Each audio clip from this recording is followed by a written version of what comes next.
Hi, welcome to the Good News Roundup. Here are 5 good news stories to brighten up your day.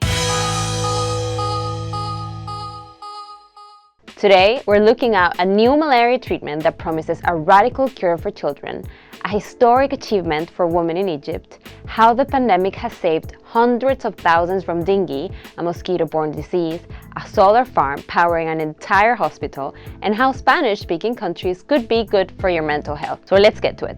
A new malaria treatment for children aged 2 to 16 that comes in the form of a single tiny tablet got the first go-ahead in Australia. Malaria is one of the deadliest infectious diseases in the world, and most of the malaria deaths occur in children under the age of 5, who are 4 times more likely to contract it than adults. So scientists are optimistic that this new drug called tafenoquine could be a breakthrough in fighting the disease. And the children, rather than having the usual treatment of a 7 or 14-day course of pills, can take just 1 tablet, which makes it naturally a lot easier and accessible. And the fact that it has been formally approved for the first time in Australia means other countries will likely follow suit.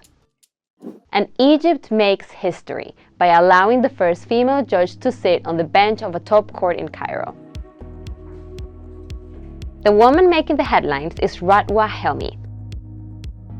Helmi is one of the 98 women who were appointed last year to the State Council, one of Egypt's main judicial bodies, and she was the very first woman to take a seat on the bench as an acting judge. The country has hundreds of female lawyers, but it is the first time in the history of modern Egypt that one of them became a judge. النهارده اليوم ده بيمثل لنا ان هو يوم تاريخي للمرأة المصرية وللقضاء المصري بصفة عامة. And yet another COVID study, but this one seems to have found there were some benefits to being in lockdown. According to research published in the medical journal The Lancet, COVID measures prevented the spread of dengue, a mosquito-borne tropical disease. Dengue could have spread to hundreds of thousands of people across South America and Southeast Asia in 2020 were it not for strict quarantine rules. And not only that. Although COVID had a lot of negative impacts, one of the positives was that it gave us new insights into how dengue was transmitted and how we might be able to change how we fight the disease in the future. Concretely, the pandemic has given scientists the unique opportunity to understand how environment and human movement contribute to the transmission of dengue. For example, the study has helped researchers understand that mosquito bites mainly occur at school or in workplaces, which means that mosquito controls should be concentrated in public spaces, whereas today, most dengue prevention programs focuses on people's houses.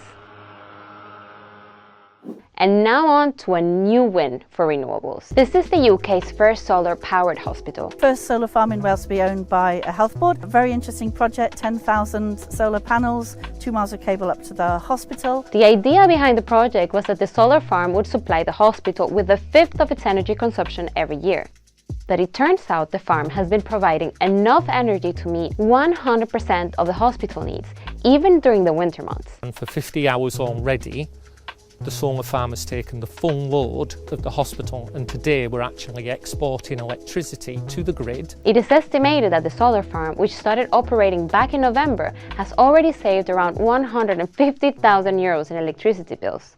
And finally, a fascinating new report that suggests moving to Spain could be good for your mental health. Sounds crazy, right? But quite the opposite. The insight comes from the Mental State of the World report, which is the largest study of its kind. It tracks mental health levels across 34 countries where either English, French, or Spanish are spoken. So how do they determine someone's well-being? Well, to get a sound estimate, researchers study 5 different areas of mental health: mood, outlook, social self, as in how we relate to ourselves and others, drive and motivation, mind-body connection, and cognition. Then, these findings are compared to track how mental well-being varies from one country to another. Now, the eye-opening results found that Latin American and other Spanish-speaking countries had some of the highest levels of mental well-being. 6 Spanish-speaking countries were in the top 10.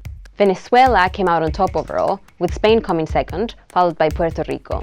And of the 5 European countries featured, 3 made it to the top 10. Spain at number 2, Switzerland at 5, and Belgium at number 8. And that's our Good News Digest.